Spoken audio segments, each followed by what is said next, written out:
सरदार पटेल ना बोलते रहे, जवाहरलाल नेहरू जी ने एक तरफा युद्ध विराम कर दिया। और मान्यवर, मैं बड़ी जिम्मेदारी के साथ कहता हूं, मैं इतिहास का विद्यार्थी हूं, पाक ऑक्यूपाई कश्मीर का अगर अस्तित्व है तो जवाहरलाल नेहरू जी की ये युद्ध विराम के कारण है। इसका जिम्मेदार जवाहरलाल नेहरू है। 93,000 युद्ध बंदी हमारे पास थे, 93,000, और 15,000 वर्ग किलोमीटर क्षेत्र पाकिस्तान का हमारे पास था। 93,000 युद्ध बंदी, उस वक्त की पाकिस्तान की सेना का 42% और 15,000 वर्ग किलोमीटर क्षेत्र। मगर शिमला में समझौता हुआ, पाक ऑक्यूपाई कश्मीर मांगना ही भूल गए। बाटला हाउस की घटना देखकर सोनिया जी फूट फूट कर रो पड़ी। इतिहास में चले गए। नेहरू ने क्या किया, इंदिरा गांधी ने क्या किया, यहां तक कि मेरी मां के आंसुओं तक चले गए। मेरी मां के आंसू तब गिरे जब उनके पति को आतंकवादियों ने शहीद किया, जब वे मात्र 44 साल की थी। और आज अगर मैं इस सदन में खड़ी हूं और उन 26 लोगों की बात कर रही हूं, मैं इसलिए कर रही हूं क्योंकि मैं उनका दर्द जानती हूं, महसूस करती हूं।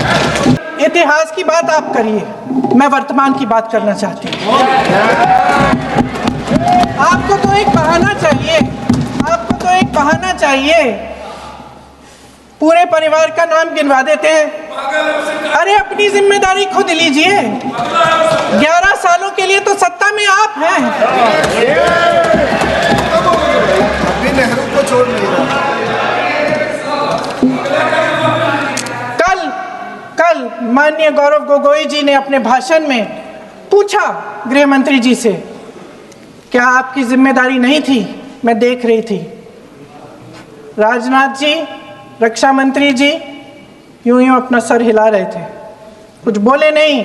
अंदर से महसूस हुआ होगा कि यहाँ कुछ जिम्मेदारी थी, लेकिन माननीय गृह मंत्री महोदय जी हंस रहे थे, वे हंस रहे थे।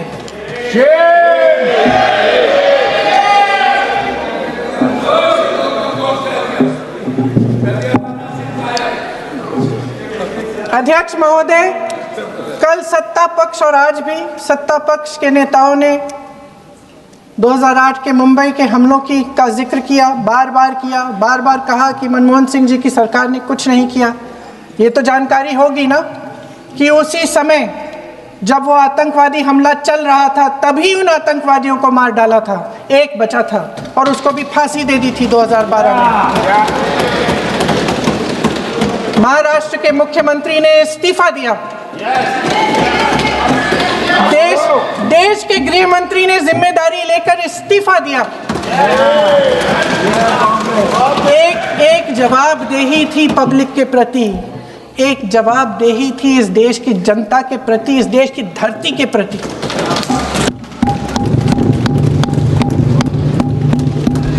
राजनाथ जी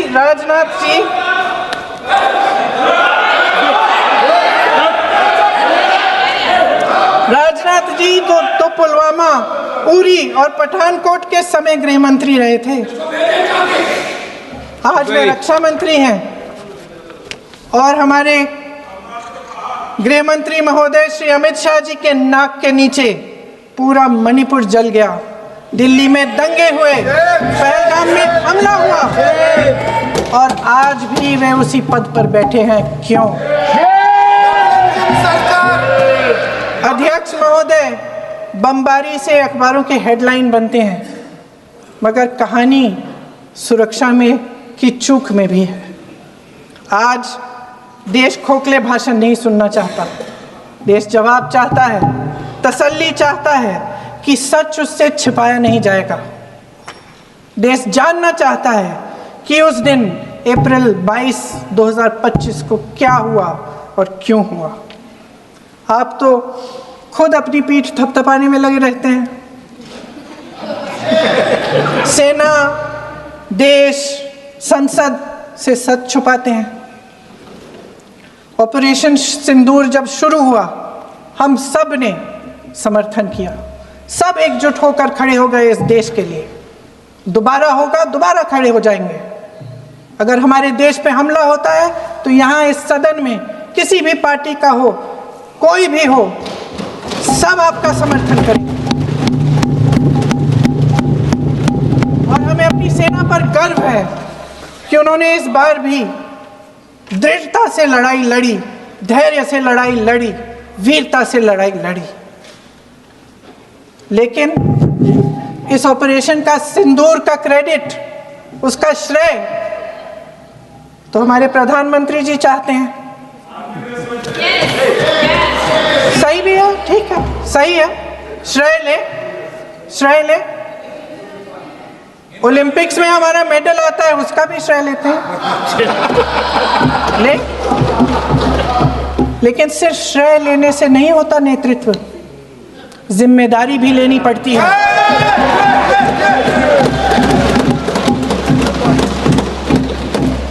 देश के इतिहास में ये पहली बार हुआ, देश के इतिहास में ये पहली बार हुआ कि जंग होते होते ही रुक गई, रुक गई है जी। और इस रुकावट का ऐलान हमारी सरकार, हमारी सेना नहीं करती, अमेरिका के प्रेसिडेंट करते हैं, अमेरिका के राष्ट्रपति करते हैं।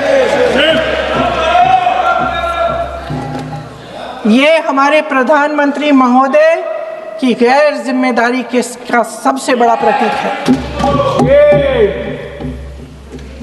आज गृह मंत्री जी ने इस बात पर उल्लेख किया। उन्होंने कहा, उनके शब्दों में उन्होंने कहा कि पाकिस्तान के पास शरण में आने के बजाय कोई चारा ही नहीं था। आपने शरण दिया क्यों? वो आते हैं आपके देश के अंदर, लोगों को मार डालते हैं और आप उनको शरण दे रहे हैं। क्यों दिया शरण? इसका जवाब क्यों नहीं दिया है एक भी भाषण में? जैसे ये बात उठी, शरण की बात की, हमारे गृह मंत्री जी ने इतिहास में चले गए। नेहरू ने क्या किया, इंदिरा गांधी ने क्या किया, यहां तक कि मेरी मां के आंसुओं तक चले गए। लेकिन इस सवाल का जवाब नहीं दिया कि ये सीज फायर हुआ क्यों, ये जंग रुका क्यों, और तब क्यों रुका जब दुश्मन के पास कोई चारा नहीं था हमारे श्रेय में आने के बजाय। क्यों रुका ये जंग? इसका जवाब नहीं दिया। धन्यवाद। आप देंगे?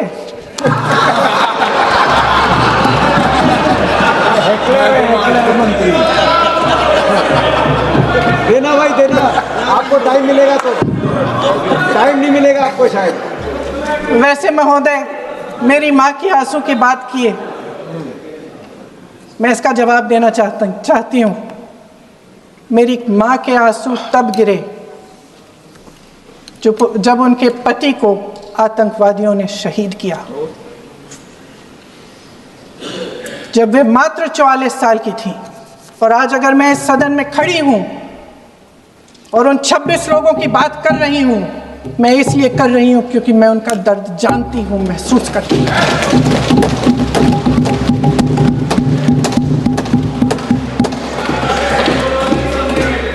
अध्यक्ष महोदय, मैंने कहा कि देश का नेतृत्व सिर्फ उपलब्धियों का श्रेय लेने से मजबूत नहीं होता। सफलता और विफलता दोनों की जिम्मेदारी लेने से बुलंद होता है। ये सोने का ताज नहीं है, कांटों का ताज है। अध्यक्ष महोदय, जब सरकार झूठी और कायर हो तो वे बहादुर से बहादुर सेना के साहस और पराक्रम को भी कमजोर कर देती है। देश को प्रतिशोध के साथ साथ सबके प्राणों की रक्षा का प्रण चाहिए। सेना की शक्ति के साथ सरकार की सच्चाई भी चाहिए। महान देशभक्त शहीद इंदिरा गांधी जी, जिन्होंने सफल कूटनीति के बल पर अमेरिका के राष्ट्रपति निक्सन का मुकाबला करके पाकिस्तान का विभाजन करवाया, बांग्लादेश बनाया, 1 लाख पाकिस्तानी सैनिकों को आत्मसमर्पण करने पर मजबूर किया, उन्होंने कभी इसका श्रेय लेने की कोशिश नहीं की। ऑपरेशन सिंदूर का मकसद अगर पाकिस्तान को सबक सिखाना था तो शायद ये मकसद अभी अधूरा है, क्योंकि हमारी कूटनीति विफल रही है। इसका प्रमाण यही है कि ऑपरेशन सिंदूर के बाद एक पाकिस्तानी जनरल जिसके हाथ खून से रंगे थे, अमेरिका के राष्ट्रपति के साथ बैठकर लंच खा रहे थे। अगर ऑपरेशन सिंदूर का मकसद आतंकवाद को खत्म करने का था तो पाकिस्तान को संयुक्त राष्ट्र के आतंकवाद विरोधी समिति का अध्यक्ष चुने जाने से इस मकसद को धक्का लगा है। इसकी जिम्मेदारी कौन लेगा? क्या हमारे प्रधानमंत्री लेंगे? क्या उनमें ये हिम्मत है? नहीं है। अगर इस ऑपरेशन के दौरान हमारे जहाज़ों का नुकसान नहीं हुआ तो सदन में इसे साफ साफ कहने से क्या डर है? क्यों नहीं कहा है? कल भी रक्षा मंत्री जी ने कहा कि हमारे इंफ्रास्ट्रक्चर का नुकसान नहीं हुआ, तो जहाज़ों के बारे में भी बता दें, साफ साफ बता दें, क्या हर्ज है? सच्चाई तो है। सवालों से बचने के लिए ये सरकार हमेशा प्रयास करती है। इसकी राजनीतिक कायरता बेमिसाल है। देशवासियों के प्रति जवाबदेही का एहसास ही नहीं है। सच्चाई ये है कि इनके दिल में जनता के लिए कोई जगह नहीं है। सब राजनीति है, सब पीआर है, सब प्रचार है, सब पब्लिसिटी है। देश की जनता के लिए आपके हृदय में कुछ नहीं रहा। बहुत समय हो गया है आप इस प्रचार में ही लिप्त हैं, जनता को देख नहीं पा रहे हैं। जी मानिए। जो पहलगाम में हुआ, खत्म करती हूँ, जो पहलगाम में हुआ उससे हर एक देशवासी के दिल पे चोट पहुंची है। हिमांशी नारवाल की गुहार ने हम सबको शर्मिंदा किया है। इसीलिए मैं आज यहाँ खड़े हुए एक आखिरी बात करना चाहती हूँ।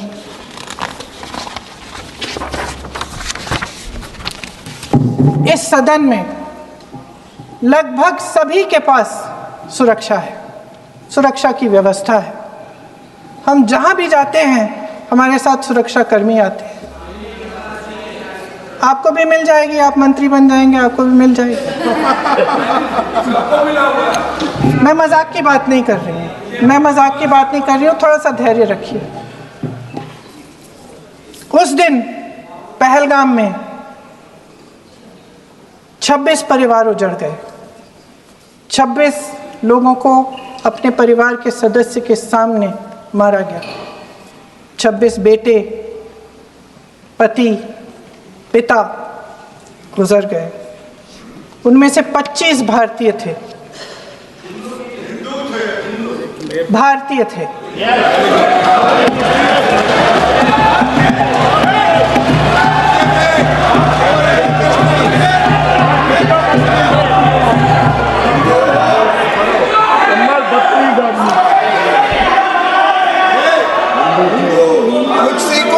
जितने भी लोग बैसारन वैली में थे और जो 25 भारतीय मारे गए, उनके लिए कोई सुरक्षा नहीं थी, कोई सुरक्षा नहीं थी। आप कितनी भी ऑपरेशन कर डालें, आप इस सच्चाई के पीछे छुप नहीं सकते, इसे नकार नहीं सकते। आपने उनको सुरक्षित नहीं किया।